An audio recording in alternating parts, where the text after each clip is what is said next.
Good morning student and welcome बेटा। तो बेटा हम आपका साइंस का चैप्टर नंबर 4 था, वो था आपका structure of an atom, class 9th के लिए इसको पढ़ रहे थे, इसको समझने की कोशिश कर रहे थे, ठीक है। और ये चैप्टर हमने कंप्लीट स्टडी कर लिया था। इसमें हमने डिफरेंट साइंटिस्ट के डिफरेंट टाइप ऑफ मॉडल देखे थे एटम्स के, ठीक है। उनके क्या क्या डिफॉल्ट्स थे, उनके क्या क्या पॉजिटिव पॉइंट थे, क्या क्या उनके एडवांटेज डिसएडवांटेज, ये सारी चीज़ हमने देखी थी।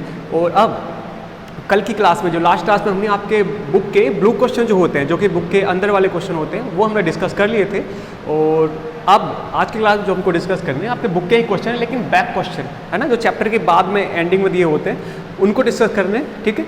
एक एक अच्छा देखिए, एक और चीज़ मैं बता दूँ, ये अब जो कुछ क्वेश्चन आपके आएंगे इसमें some of the question are theoretical, pure theoretical रहेंगे। जैसे कि आपको ये बोल दिया जाएगा कि explain the Bohr atomic model, या फिर एक्सप्लोन रदरफोर्ड एटॉमिक मॉडल, या फिर ऐसे बोल देगा एक्सप्लेन रदरफोर्ड स्कैटरिंग मॉडल, ठीक है। ये सारी जैसी चीज़ बोल देगा। अब ये सीधे सीधे थ्योरेटिकल है। थ्योरेटिकल मतलब जो उन्होंने बोला एज इट इज़, उनको आप सामने वाले को जो ही पूछ रहा है उसको उठा के बता दोगे, ठीक है। तो इसमें इतना समझाने का नहीं रहता, क्यों? क्योंकि हमने उनके ऊपर जो टॉपिक है उनके ऊपर डायरेक्ट वीडियो बना दिया। तो जो भी थ्योरेटिकल क्वेश्चन रहेंगे उनको मैं जस्ट आपको ब्रीफ में बताऊंगा, बाकी जो क्वेश्चन रहेंगे हम उनको यहाँ पर सोल्व करके दिखाएंगे, ओके। तो ठीक है, स्टार्ट कर लेता हूँ। आपकी बुक ले लेता हूँ मैं और फिर इस कहानी को स्टार्ट करते हैं। चलिए, आपका पेज नंबर 54, पेज नंबर 54 पर आपके ये क्वेश्चंस स्टार्ट हो रहे हैं, ठीक है। और मैं क्वेश्चन नंबर 1 ले रहा हूँ। क्वेश्चन नंबर 1 देखिए क्या बोल रहा है। बोल रहा है कि आपसे इलेक्ट्रॉन, प्रोटॉन एंड न्यूट्रॉन, इन तीनों की प्रॉपर्टीज को कंपेयर कीजिए। क्या बोल रहा है आपसे कि इलेक्ट्रॉन,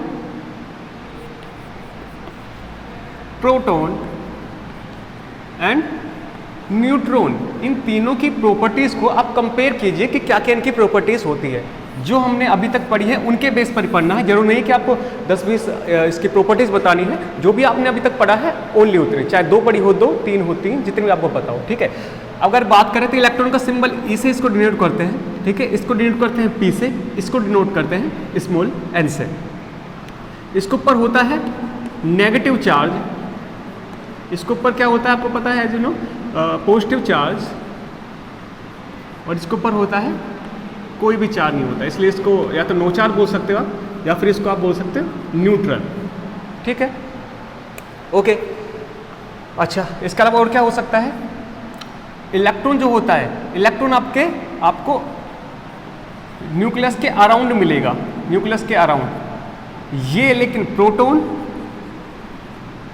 और न्यूट्रॉन, ये दोनों के दोनों, सॉरी न्यूक्लियस लिखना है यहाँ पे, न्यूक्लियस एंड न्यूक्लियस, यानी कि ये जो इलेक्ट्रॉन है ये आपको न्यूक्लियस के अराउंड ऑर्बिट में रिवोल्यूशन करता हुआ मिलेगा। प्रोटॉन और न्यूट्रॉन ये दोनों के दोनों आपको न्यूक्लियस के अंदर मिलेंगे, ठीक है। इनको ऊपर पॉजिटिव चार्ज, नेगेटिव चार्ज, बस इतने आपसे पूछा था इस राउंड, ठीक है।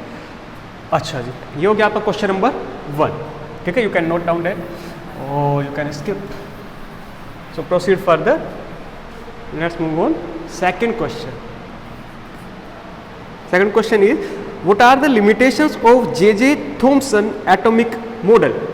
J.J. Thomson atomic model की limitations क्या थी? इसको थोड़ा सोचिए आप, क्या हो सकता है ये पूछ रहा है आपसे। What are the limitations of J.J. Thomson atomic model? या फिर आप ये बता सकते हो कि कहाँ पर असल में वो चीज़ फेल हो रही थी, ये आप बता सकते हो। देखिए, उनकी लिमिटेशंस अपने को जब पता चली थी, जब तक रदरफोर्ड नहीं आए थे तब तक तो उनको जो एटॉमिक मॉडल था वो माना गया, ठीक है साहब, हमने मान लिया। लेकिन जैसे ही रदरफोर्ड आए, उनके एक सबसे बड़ी जो गलती थी वो सामने निकल कर ये आई कि रदरफोर्ड ने जो एक्सपेरिमेंट किया था उसके अकॉर्डिंग पॉजिटिव चार्ज एक बिल्कुल एटम के बिल्कुल सेंटर में मिलता है, लेकिन आपके जो थॉमसन थे, थॉमसन ने बोला था कि पॉजिटिव चार्ज जो होता है वो एटम्स के अंदर इक्वली या फिर यूनिफॉर्मली बिखरा पड़ा रहता है, बिखरा हुआ रहता है, इक्वली स्पेयर रहता है, ठीक है। तो असल में ये चीज़ नहीं थी, एक चीज़ तो यहाँ पर फेल हो गई। और उन्होंने बोला था कि इलेक्ट्रॉन स्टेशनरी होते हैं, इलेक्ट्रॉन और पॉजिटिव चार्ज दोनों के दोनों स्टेशनरी होते हैं एटम के अंदर, लेकिन असल में ये स्टेशनरी नहीं होते, ये कंटिन्यूसली मूव करते रहते हैं, ठीक है। ये 2 लिमिटेशन है जो मेन है, बाकी छोटी मोटी तो आप निकाल सकते हो। चलिए, नेक्स्ट क्वेश्चन पूछ रहा है आपसे, what are the limitation of Rutherford atomic model? Rutherford atomic model, ये थर्ड क्वेश्चन है आपका, third question. Rutherford atomic model में बस एक कमी लगती है। एक तो उन्होंने बताया कि जो इलेक्ट्रॉन होते हैं, इलेक्ट्रॉन वो न्यूक्लियस के अराउंड बिल्कुल राउंड शेप में ऐसे ऑर्बिट करते रहते हैं, है ना। उनकी एक ऑर्बिट स्पेसिफिक पाथ होता है जिसमें वो उसके चक्कर लगाते रहते हैं, रिवॉल्व करते रहते हैं। अब उनसे पूछा गया कि अगर इलेक्ट्रॉन रिवॉल्व कर रहा है तो वो एनर्जी को रिलीज करना चाहिए, एनर्जी को लूज करना चाहिए, लेकिन एनर्जी तो लूज नहीं हो रही थी उसमें। क्यों? अगर एनर्जी लूज करता है तो वो कुछ ही मिली सेकेंड के अंदर आपका जो इलेक्ट्रॉन है वो न्यूक्लियस के अंदर चला जाए। कहने का मतलब क्या, मैं ये बोल रहा हूँ कि रदरफोर्ड ने क्या बोला था कि जैसे कि उन्होंने ये मॉडल दिया था कि बीच में आप न्यूक्लियस को अज्यूम कर सकते हो, उसके अराउंड इलेक्ट्रॉन जो होते हैं वो ऐसे रिवॉल्व करते रहते हैं। अब उनसे बोला गया कि कोई भी जब पार्टिकल, चार्ज पार्टिकल जब रिवॉल्व करता है तो एनर्जी को रेडिएट करता है, मतलब एनर्जी को लूज करता है। और एनर्जी जब ये लूज करेगा तो धीरे धीरे रोटेशन करता करता हुआ ये न्यूक्लियस के अंदर गिर जाना चाहिए, लेकिन और ये अनस्टेबल हो जाता है ना। लेकिन हमको पता है न्यूक्लियस जो एटम होता है वो एक स्टेबल होता है और इलेक्ट्रॉन कंटिन्यूसली रिवॉल्व करता रहता है। इसका रीज़न क्या था? उसी का रीज़न ये रदरफोर्ड थे वो नहीं दे पाए कि इलेक्ट्रॉन रिवॉल्व करते हुए एनर्जी को रिलीज कर देगा और वो गिर जाना चाहिए था, लेकिन असल में ऐसा नहीं हो रहा है। ठीक है, तो ये उनकी one of the biggest limitation थी। नेक्स्ट देखिए, पूछ रहा है आपसे describe Niels Bohr atomic model. Bore का नाम नील्स बोर था जो आपके साइंटिस्ट थे ना। अब उनके एटॉमिक मॉडल को डिस्क्राइब किया गया। अब ये सीधा सीधा थ्योरेटिकल क्वेश्चन है। ठीक है, क्वेश्चन नंबर 5 है आपका ये, सॉरी क्वेश्चन नंबर 4 है आपका कि रदरफोर्ड का, सॉरी नील्स बोर का एटॉमिक मॉडल आपको डिस्क्राइब करना है। अब ये मॉडल, ये जो क्वेश्चन सीधा सीधा थ्योरेटिकल है, ये हमने लास्ट में जो सेकंड जो वीडियो थी हमारी उसमें देखा था, second sorry last third video जो थी उसमें यही मॉडल देखा था हमने। ठीक है, तो इसको बताने की जरूरत है नहीं। अच्छा, नेक्स्ट क्वेश्चन करते हैं, क्वेश्चन नंबर 5। क्वेश्चन नंबर 5 ये क्या बोल रहा है? Compare all the proposed model of an atom given in this chapter. बोल रहा है आपसे इस चैप्टर में आपको जितने भी मॉडल दिए गए हैं उनको आप कंपेयर कीजिए। आपको इस चैप्टर में 3 मॉडल दिए गए हैं, अगर आप उनको कंपेयर करें तो आप इस तरह से कर पाओगे। फर्स्ट एटॉमिक मॉडल कुछ इस तरह था,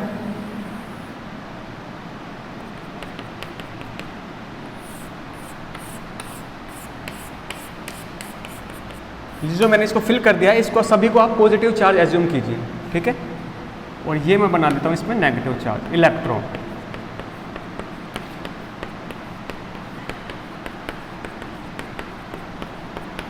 ये था आपका जे थॉमसन का मॉडल। ठीक है,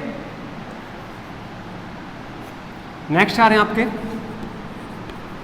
रदरफोर्ड। भाई साहब रदरफोर्ड जी क्या बोल रहे हैं? बोल रहे हैं कि ऐसा नहीं, ऐसा होता है कुछ कि बीच में पॉजिटिव चार्ज होता है जिसको प्रोटॉन बोला गया, और आसपास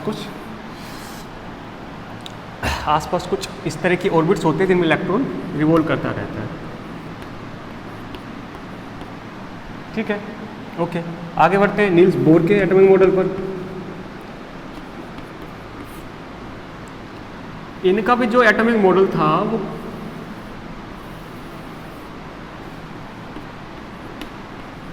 एटॉमिक मॉडल था वो करीब करीब सेम ही था, इसके बिल्कुल रदरफोर्ड के एटॉमिक मॉडल के जैसे ही था।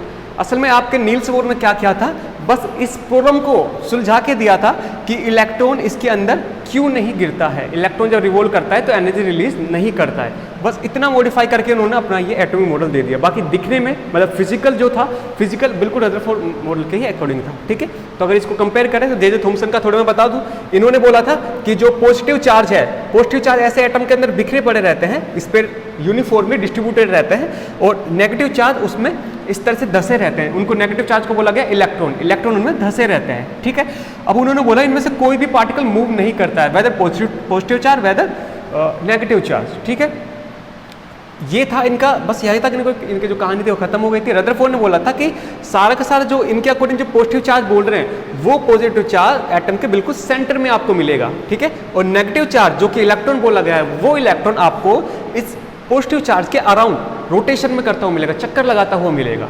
ठीक है, बस इनकी थोड़ी सी कमी ये थी कि इलेक्ट्रॉन जब चक्कर लगाता है तो वो गिर जाना चाहिए था इस चीज़ को, किसके अंदर, न्यूक्लियस के अंदर गिर जाना चाहिए था एनर्जी रेडिएट करते हुए, लेकिन ऐसा नहीं होता है। बस इसी पॉइंट को वो समझा नहीं पाए। लेकिन नील्स बोर बाबा जो थे इन्होंने बोला कि इलेक्ट्रॉन जो एटम होता है दिखने में तो ऐसे होता है कि बीच में एटम है, बीच में न्यूक्लियस होता है, इलेक्ट्रॉन रिवॉल्व करते रहता है, लेकिन उन्होंने बोला कि ये जो ऑर्बिट्स होती है इनके अकॉर्डिंग जो ऑर्बिट्स बनाए थे उन्होंने बता दी बस ऐसी सर्कुलर ऑर्बिट्स होती है, सर्कुलर ऑर्बिट्स।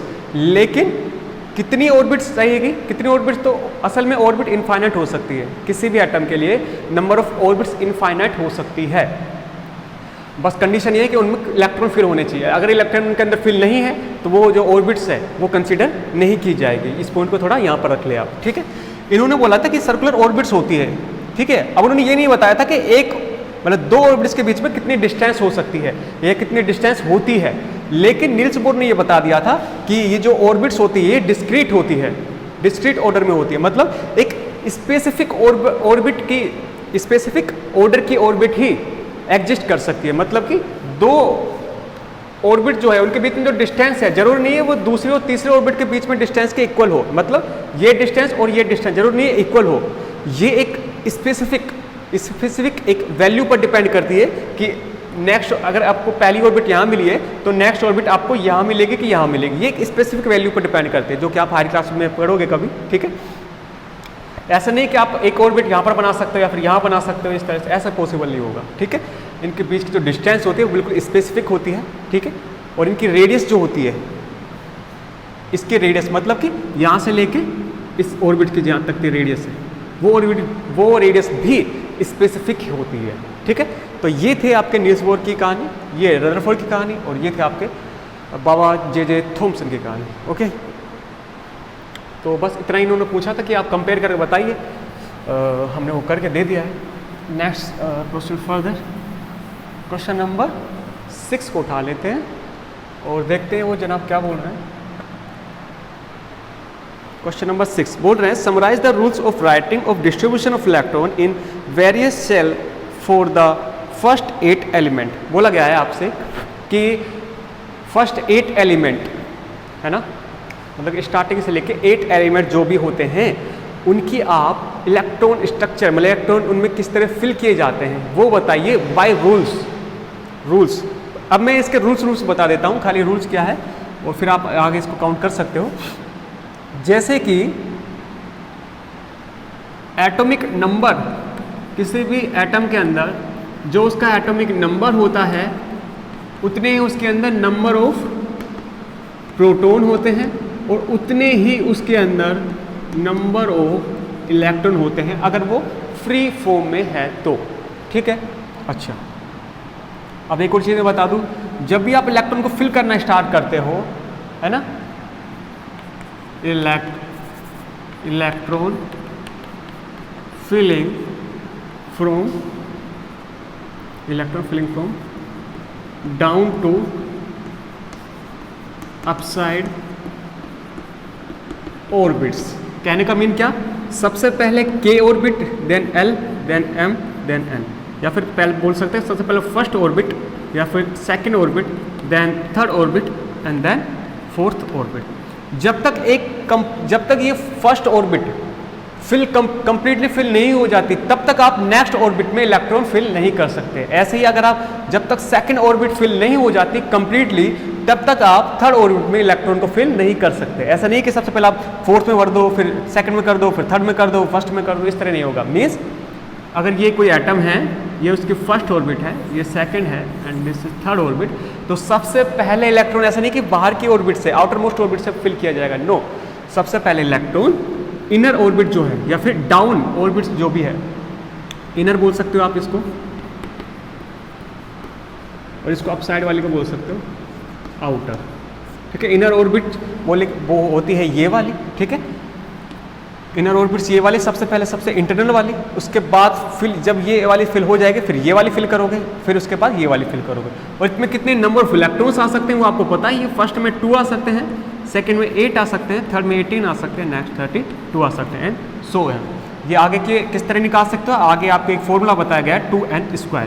इस फॉर्मूले से आप ये बता सकते हो कि कौन सी ऑर्बिट में, कौन सी नंबर ऑफ ऑर्बिट में कितने नंबर ऑफ इलेक्ट्रॉन फिल किए जा सकते हैं, ओके। तो ये कहानी आपको क्वेश्चन नंबर 6 की। अब इसके बेस पर मैं 1-2 एलिमेंट ले लेता हूँ, उनके हम इलेक्ट्रॉन्स को फिल कर देते हैं। बोला गया फर्स्ट 8 एलिमेंट, तो 8वां एलिमेंट ही ले लेते हैं, दैट इज ऑक्सीजन। ऑक्सीजन आपका 8 नंबर पर आता है, ठीक है, और क्योंकि इसका Z = एटॉमिक नंबर 8 होता है, एटॉमिक नंबर। अच्छा, अब अब इसकी हम फिल करना स्टार्ट करते हैं उसको। लेट्स सी किस तरह होगा।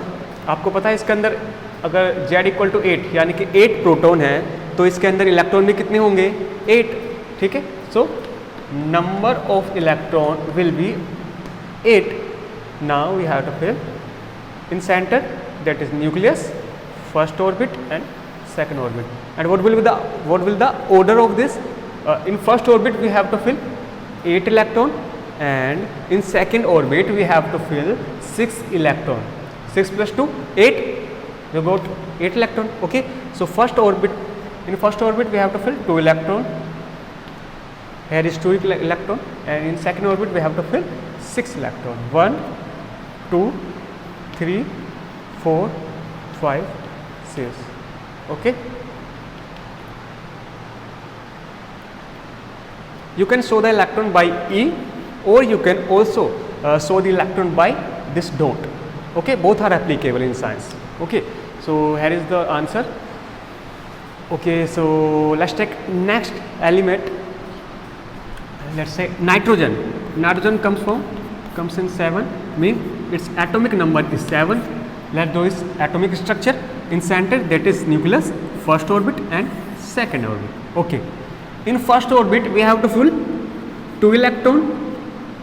Okay, now in second orbit we have to fill 5 electron. Okay, in first orbit 5 and second in 2 and 5, and total of this 2 plus 5 equal to 7. ठीक है, and how many number of electron will be also 7. Okay, so in first orbit 2 electron, in second orbit we have to fill 5, so 1 2 3 4 5. Okay, here is the structure of nitrogen atom, and here is the structure for oxygen atom. You can also fill by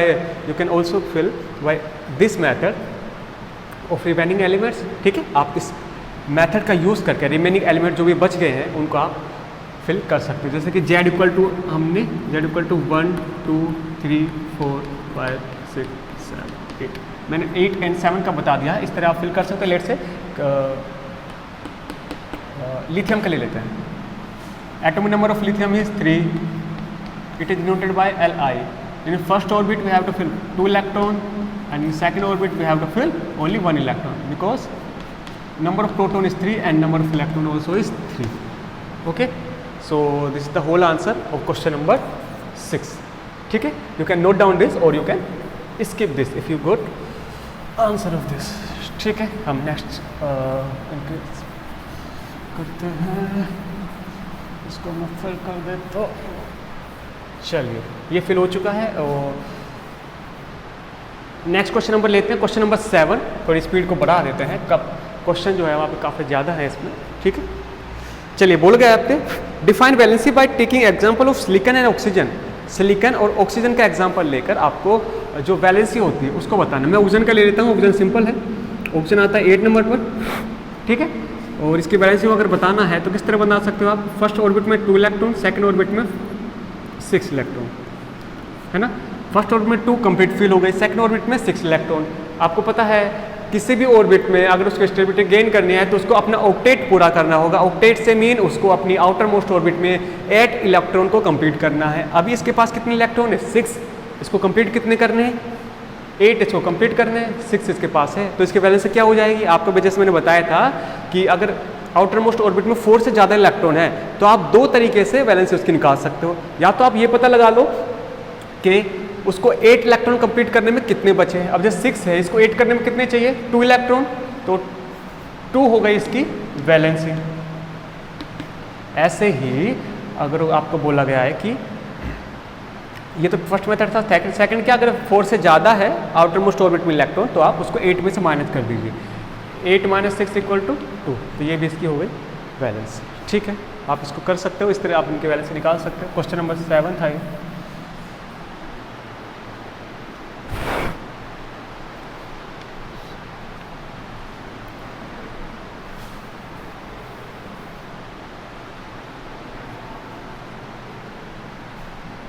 okay, एक और चीज़ मैं बता दूंगा आगे बढ़ने से पहले कि मान लीजिए कोई एलिमेंट है, एक्स नाम का कोई एलिमेंट है ना। अगर ये इलेक्ट्रॉन को लूज कर देता है, मतलब अपने एक इलेक्ट्रॉन किसी को दे देता है, ठीक है, तो इसके ऊपर आ जाता है पॉजिटिव चार्ज। लेकिन अगर यही एलिमेंट या फिर कोई भी एलिमेंट इलेक्ट्रॉन को एक इलेक्ट्रॉन गेन कर लेता है तो इसके ऊपर आ जाता है नेगेटिव चार्ज, ठीक है। पॉजिटिव चार्ज को बोला जाता है कैटायन, नेगेटिव चार्ज को बोला जाता है एनायन, ठीक है। पॉजिटिव चार्ज को कैटायन एंड नेगेटिव चार्ज को एनायन, ठीक है। जैसे कि मान लीजिए आप हाइड्रोजन का एग्जांपल ले सकते हैं। चलिए हाइड्रोजन तो दोनों फॉर्म में रह सकता है। हाइड्रोजन आपको पता है वो कैटायन भी बना सकते हैं और एनायन भी बना सकता है, ठीक है। सोडियम का एग्जांपल ले लीजिए, सोडियम ठीक रहेगा। सोडियम आता है आपके 11 नंबर पर और इसकी फर्स्ट ऑर्बिट में 2 इलेक्ट्रॉन आते हैं, सेकंड में 8 आता है, लास्ट में 1 आता है। अब इसको ऑक्टेट कंप्लीट करने के लिए लास्ट की ऑर्बिट में कितने इलेक्ट्रॉन चाहिए? 7 और इलेक्ट्रॉन। किस तरह से मैं इस तरह बोल रहा हूँ कि जैसे देखिए फर्स्ट, सेकंड, थर्ड, लास्ट की ऑर्बिट देखिए, लास्ट की ऑर्बिट में इसके पास 1 इलेक्ट्रॉन है और अंदर वाली ऑर्बिट जो है वो कंप्लीटली फिल हुई पड़ी है, ठीक है।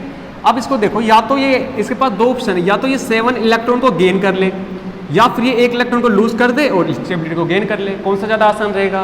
ऑप्शन नंबर सेकंड, इलेक्ट्रॉन को ये लूज कर दे।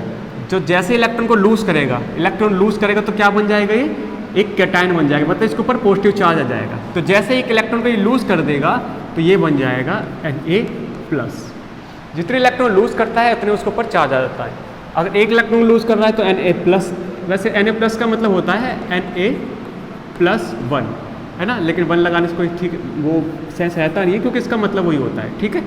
अच्छा, तो इस चीज़ को आप ध्यान में रखिएगा। ऐसे आपका क्लोरीन है, क्लोरीन की लास्ट की ऑर्बिट, क्लोरीन की जो इलेक्ट्रॉनिक कॉन्फ़िगरेशन होती है वो होती है 2, 8, 7, मतलब कि इसकी लास्ट की ऑर्बिट में 7 इलेक्ट्रॉन होते हैं। अब अगर इसको ऑक्टेट कंप्लीट करना है तो इसकी आउटर मोस्ट ऑर्बिट में 1 और इलेक्ट्रॉन चाहिए इसको, ठीक है। अब 1 इलेक्ट्रॉन इसको चाहिए तो मतलब 1 इलेक्ट्रॉन ये गेन करेगा। अब जैसे इलेक्ट्रॉन वो गेन करेगा तो ये बन जाएगा एक एनायन। तो क्लोरीन जब जैसे 1 इलेक्ट्रॉन इसके पास आ गया तो ये बन जाएगा एक एनायन और इसको लिखा जाएगा Cl-, ठीक है। Cl- का मतलब वही Cl-1, ठीक है। तो ये क्वेश्चन है, ये काफ़ी अच्छे क्वेश्चन को आप ध्यान दीजिएगा। और अब बढ़ते हैं आगे थोड़ा, है ना, इस चीज़ को याद रखना।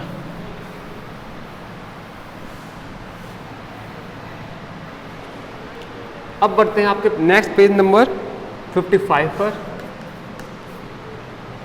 बोला गया आपसे explain with example atomic number, mass number, isotope and isobar. अब ये सारे एक थ्योरेटिकल क्वेश्चन है। ये हमने जो लास्ट क्लास की थी उसमें इनके एग्जांपल और इनका डेफिनेशन वगैरह दोनों बताई थी, तो हम इसको स्किप कर रहे हैं। नेक्स्ट क्वेश्चन है Na+ has completely filled K&L cell explain. बोला गया आपसे एक Na+ यानी कि सोडियम प्लस, एक वो है आयन है, इसके पास K और L ये दोनों को देन सेल कंप्लीटली फिल होती है। इसका कहने का मतलब क्या है? ये पूछ रहा है आपसे। इसका कहने का मतलब है कि सोडियम जो है, सोडियम इसने 1 इलेक्ट्रॉन को लूज कर दिया है और एक इलेक्ट्रॉन लूज करके इसने Na+ एक आयन बना लिया है। किसका? सोडियम का आयन। जैसे इनके ऊपर चार्ज आ जाता है ना तो आप इनको आयन्स बुला सकते हो, और असल में आयन बोलना ही ज़्यादा बेटर है, ठीक है। जैसे इनके ऊपर कोई चार्ज आता है, अगर नहीं तो आप इसको नॉर्मल एलिमेंट बुला सकते हो, ओके। अब ये कहने का मतलब क्या है? इसकी फर्स्ट ऑर्बिट में स्टार्टिंग में इसकी कंडीशन कैसे थी? स्टार्टिंग में इसके पास टोटल 11 इलेक्ट्रॉन होते हैं, ठीक है। फर्स्ट ऑर्बिट में 2, सेकंड ऑर्बिट में 8, 2, 3, 4, 5, 6, 7, 8, है ना, और लास्ट के ऑर्बिट में 1 इलेक्ट्रॉन। अब बोल दिया, पहले तो इसकी कंडीशन ऐसे थी, अब इसने बोला कि अब इसने ना 1 इलेक्ट्रॉन को लूज कर दिया है। 1 इलेक्ट्रॉन जैसे ही लूज करेगा तो बाहर की जो आउटर मोस्ट ऑर्बिट है वो हो जाएगी बिल्कुल एम्प्टी हो जाएगी, खाली, उसको लिखने का फिर कोई मीन नहीं है। अब इसके पास कितने इलेक्ट्रॉन रह गए? इसके पास अंदर है इस पर 2 और बाहर है उसके पास 8 इलेक्ट्रॉन। ये कौन सी ऑर्बिट है? K orbit. ये कौन सी ऑर्बिट है? L। अब ध्यान से देखो, क्या दोनों ऑर्बिट कंप्लीटली फिल है? क्या कंप्लीटली फिल है? तो एज इट इज यही आपसे पूछ रहा था, ठीक है। आपको बस इसका मतलब बताना है कि Na+ जो आयन है उसके पास दोनों ऑर्बिट जो फिल रहती है, कैसे रहती है आपने दिखा दिया कि पहले इसके पास कंडीशन ऐसे थी, बाद में इसकी कंडीशन ऐसे हो गई, और ये हुआ कैसे? ये इलेक्ट्रॉन किसने लूज कर दिया, लूज करने के बाद इसने एक कैटायन को फॉर्म कर लिया, ओके। तो बस इतना ही क्वेश्चन आपसे पूछा है, और ये था आपका क्वेश्चन नंबर 8 था आपका, ठीक है। नेक्स्ट क्वेश्चन बढ़ रहा है क्वेश्चन नंबर 9 पर। सॉरी, ये क्वेश्चन नंबर 9 था आपका, है ना, थोड़ा हो जाता है। क्वेश्चन नंबर 9 था आपके सोडियम वाला जो मैंने कराया। अब हम क्वेश्चन नंबर 10 और 11 ये काफ़ी अच्छे क्वेश्चन है, इनको आप देखिए। क्वेश्चन नंबर 10 बोर्ड रखा है आपसे कि आपको 2 आइसोटोप दिए गए हैं। कौन सा? एक तो ब्रोमीन दिया गया है, ब्रोमीन दे रखा है आपको 49.7%, और इसके बारे में आपको कुछ चीज़ दे रखा है, जैसे इसका एटॉमिक नंबर 35, इसका मास नंबर 79। ठीक है, अब ब्रोमीन का एक और आइसोटोप है, ठीक है, उसका atomic number 35, mass number 81 and it's have 50.3%। इतना ये मिलता है। अब बोला गया आपसे calculate the average atomic mass of bromine atom. आपको बोला गया है कि इसके 2 आइसोटोप मिलते हैं, ठीक है, तो आपको इसका एवरेज एटॉमिक मास निकालना है। जैसे हमने लास्ट क्लास में क्लोरीन का निकाला था, है ना, क्लोरीन का आपको पता है किस तरह निकाला था, सेम ऐसे ही आपको इसका निकालना है। तो आप निकाल सकते हो, कोई ज़्यादा कुछ है नहीं इसमें, फिर भी हम और हेल्प कर देते हैं, क्या दिक्कत है। देखिए मास नंबर इसका क्या है 79, ठीक है, तो जैसे क्लोरीन का क्या था उसे इस तरह कर लीजिए 79 मल्टीप्लाई बाय कितने परसेंटेज मिलता है, ये 49.7%, मतलब अपॉन में 100। ये तो हो गया इस वाले का। अब आपको इस वाले का भी निकालना है। ये वाला ब्रोमीन जो है दूसरा आइसोटोप, ये कितना मिलता है नेचर में 81, मतलब इसका मास नंबर क्या है 81, और कितने परसेंटेज की फॉर्म में मिलता है ये 50.3 अपॉन। ये मतलब आपको ये बोला गया है कि पूरे ब्रोमीन का जो भी आपको अर्थ पर मिलता है उसमें 49.7% तो होता है ये आइसोटोप, और 50.3% होता है ये वाला आइसोटोप। ये आपको अलग अलग फॉर्म में मिलते हैं, ठीक है, मतलब अलग अलग मिलते हैं। ऐसा नहीं कि क्लोरीन की तरह मिल रहा था। क्लोरीन में क्या था, क्लोरीन में जैसे आप 1 आउंस मतलब ऐसे भर के लेते हो, या फिर आप सबसे सिंपल बता देता हूँ 4 ग्राम अगर आप लेते हो तो उसमें 3 ग्राम होता है क्लोरीन 35, और कितना था, अब दूसरा कौन सा था आपका 1 ग्राम होता है आपका क्लोरीन, क्या हो गए, हटाओ इसको। जैसे कि क्लोरीन में आपको मिल रहा था कि क्लोरीन 2 आपको आइसोटोप मिलते हैं इसके, एक तो 35 और एक 36 नहीं, वेट,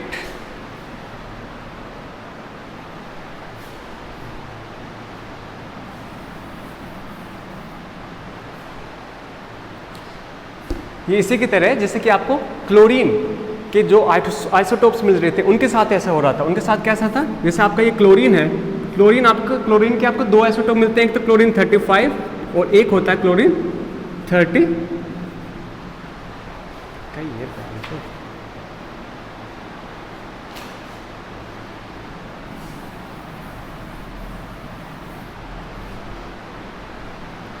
ये उसी की तरह नहीं है कि जैसे कि आपको क्लोरीन के आइसोटोप मिल रहे थे। क्लोरीन के आइसोटोप में क्या था, वो आपको 2 फॉर्म में मिलते हैं, एक तो मिलता है आपको क्लोरीन 35 और एक मिलता है आपको क्लोरीन 37, ठीक है, 35 और 37। आपने क्या किया था, जैसे कि आप अगर आपके पास 4 ग्राम आपने कहीं पर भी क्लोरीन लिया तो उस क्लोरीन के अंदर 3rd पार्ट तो रहेगा इसका और 1 पार्ट रहेगा इसका, ये अलग अलग नहीं मिलेंगे आपको, इसलिए आपको इनका atomic mass, average atomic mass निकालने की नीड थी। हालांकि ब्रोमीन के अंदर ऐसा नहीं होता, ब्रोमीन ये आपको अलग अलग मिलता है, ठीक है। अगर आप मान लीजिए कहीं से ब्रोमीन लेते हो तो उसमें अंदर ये भी हो सकता है, ये भी हो सकता है, जरूर नहीं है दोनों मिक्स होकर आपको मिलेंगे, लेकिन उसके अंदर आपको ऐसा ही मिल रहा था। लेकिन फिर भी हमसे इनका एवरेज एटॉमिक मास पूछा है, तो अब हम इनका निकाल देते हैं। देखिए जब आप इसको सोल्व करोगे ना, सीधा सीधा है, ज़्यादा कुछ है नहीं इसमें। इसको इससे मल्टीप्लाई कर लीजिए अपॉन 100, इसको इससे मल्टीप्लाई कर लीजिए अपॉन 100। जब आप इसको सोल्व करोगे तो ये करीब आएगा समथिंग 80.006 या फिर 80.002 इसके समथिंग आएगा, ठीक है। तो ये आएगा इसके एवरेज एटॉमिक मास, ठीक है। हमने निकाला कैसे, सबसे पहले ब्रोमीन का मास नंबर लिख लिया आपने, कितना % मिलता है वो लिख लिया, फिर दूसरे आइसोटोप का लिख लिया 81 मिलता है इसका मास नंबर, और इनटू जितने % मिलता है उसको मल्टीप्लाई कर दीजिए, ठीक है। ये है आपका एवरेज एटॉमिक मास किसका, ब्रोमीन के लिए, ठीक है। चलिए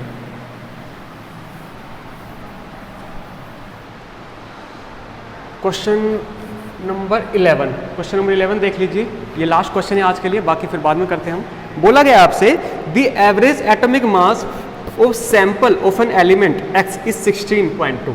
किसी का आपको एवरेज एटॉमिक मास दे रखा है, average atomic mass of an element, उस एलिमेंट का नाम x लिख रखा है और उसका एवरेज एटॉमिक मास दे रखा है आपको 16.2 यूनिट।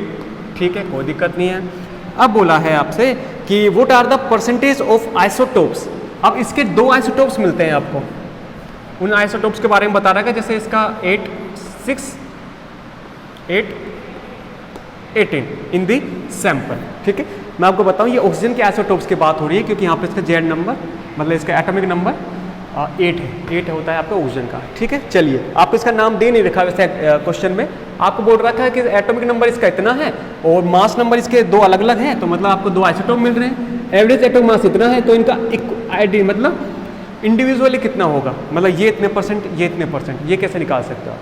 ठीक है, अपने को इनका परसेंटेज निकाल के भी बता सकते हो या फिर इनकी क्वांटिटी निकाल के भी बता सकते हो। ठीक है, अगर हम परसेंटेज निकाल के बताए, परसेंटेज निकलता है, आपने मैथ में पढ़ा है, वो 100 में से निकलता है। ठीक है, तो सबसे पहले इसका मान के चलते हैं कि आप किस तरह निकाल सकते थे। जैसे कि मान लीजिए इन दोनों का एवरेज परसेंटेज, तो एवरेज जो मास है वो तो है 16.2, इसको तो इक्वल के इस साइड रहने देते हैं। और जैसे अभी आपने ब्रोमीन का निकाला था, ब्रोमीन में कैसा था, सबसे पहले उसका मास नंबर 16 इंटू जितने परसेंटेज वो नेचुरल मिल रहा था। अब आपको वही यहाँ से पूछा है कि उसको मान लेते हैं x, कितने परसेंट मान लिया, x/100। ठीक है, प्लस अब आपसे पूछा है, अब ये सेकंड आइसोटोप इसका भी लिख लेते हैं। सेकंड आइसोटोप का मास नंबर क्या है 18 मल्टीप्लाई बाय, अब आपको पता है x जो परसेंटेज आएगा वो 100 में से आएगा। ठीक है, अगर मान लीजिए 100 में से आपने x तो हो गया इसका 100 जो भी पार्ट था, या फिर उसका परसेंटेज में मान लीजिए 100 में से x परसेंटेज तो था इतना, तो बाकी रिमेनिंग कितना बचेगा उसको 100 में से माइनस कर दें। ऐसा कर सकते हैं क्या, मैं बोलना चाह रहा हूँ। जैसे कि मान लीजिए आपके पास पूरे 100 आइटम थे, मान लीजिए आपके पास 100 पेन थे। ठीक है, 100 पेन आपके पास थे और आपको वो सारे के सारे 100 के 100 पेन कहीं पर खो गए हैं। ठीक है, आपको उनमें से करीब 10 पेन तो मिल गए, तो बोलोगे आप कि मुझे इसके अंदर से 10 पेन तो मिल गए हैं, तो बोला कि बचे आप कितने, आप बता दोगे कि 100 में से ना 10 को माइनस कर दो, आपके पास 90 बच जाएगा, इतने बचे। तो वही चीज़ यहाँ पर है कि पूरे के पूरे 100 परसेंटेज है, उसमें से x परसेंटेज तो इतना है, x परसेंटेज जैसे कि हमने 10 माना था। अब रिमेनिंग कितना बच गया, आप 100 में से माइनस कर दीजिए। ऐसे में यहाँ पे करने वाला हूँ, 100 में से माइनस करेंगे वो बच जाएगा इसका परसेंटेज। ठीक है, इस तरह हम करेंगे। तो वो देख लीजिए किस तरह से 100 माइनस x हम करेंगे। तो यहाँ पर मैंने लिख दिया 100 माइनस x/100 परसेंटेज में निकल रहा है। चलिए अब इसको सोल्व कर सकते हो क्या, बिल्कुल कर सकते हैं। जैसे वो मल्टीप्लाई कर लीजिए, ये हो जाएगा आपका 16x/100। ठीक है, वही मतलब है। इसको थोड़ा और शॉर्ट कट से कर लेते हैं। आपने एलसीएम पढ़ लिए होंगे या फिर नहीं है तो पढ़ लोगे, इसका और इसका एलसीएम 100 आ जाएगा। ठीक है, अब आप इसको सीधा सोल्व करिए, इसका हो जाएगा कितना 16x प्लस, इसको मल्टीप्लाई कर सकते हो आप इससे, नीचे 100 है तो आपको मल्टीप्लाई करने की जरूरत है नहीं कि इसको इससे मल्टीप्लाई करो, बस सीधा लिख सकते हो आप। कितना हो गया ये 1800 माइनस 18 ऑफ x। ठीक है, इस तरह कर सकते हो आप, इक्वल टू 16.2। ठीक है, आप अगर ये स्टेप समझ नहीं आ रहा तो आप इसको और ओपन अच्छे से ओपन करके भी लिख सकते हो। जैसे कि इस चीज़ को लिखा जा सकता है 16x/100 plus 18x/100 plus 100 minus x/100, इस तरह भी लिखा जा सकता है। जो भी आपको सूटेबल हो उस तरह से आप लिख सकते हैं उसको। ठीक है, मैं इसको डायरेक्ट यहाँ पे लिख रहा हूँ और अब आप पढ़िए। चलिए अब इसको आगे मल्टीप्लाई कर लीजिए। ये इसको जब 100 को इसके साथ मल्टीप्लाई करोगे आप तो हो जाएगा ये 1620। रिमेनिंग इधर क्या बचा, इसको और इसको देख लीजिए, दोनों x के क्वांटिटी है, तो 18 माइनस 16 कितना हो जाएगा -2x। बचा क्या 1800। ठीक है, 1800 जब ये प्लस का है इस साइड जाके माइनस का हो जाएगा। ठीक है, इस साइड लिख दीजिए -1800। ठीक है, इसको आप माइनस कर सकते हो, इस तरह से है ये माइनस कन्फ्यूज, मतलब नॉर्मली आपका जैसे वो करते हो ना डिवीजन वगैरह करते हो, इस तरह भी कर सकते हो। जो कितना आ जाएगा 10 to 810 180 इसको माइनस करने से आ गया।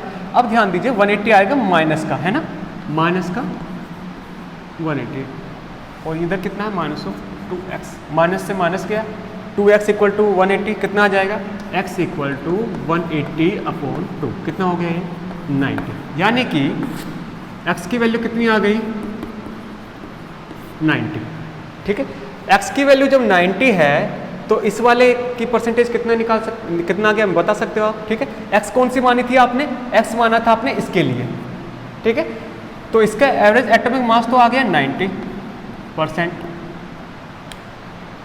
और इसका कितना आ जाएगा, आपको 100 में 100 माइनस एक्स कर दे तो इसका निकल आएगा, 100 माइनस एक्स करोगे तो कितना आ जाएगा, x की वैल्यू 90 इक्वल टू 10, तो इसका आ गया 10%।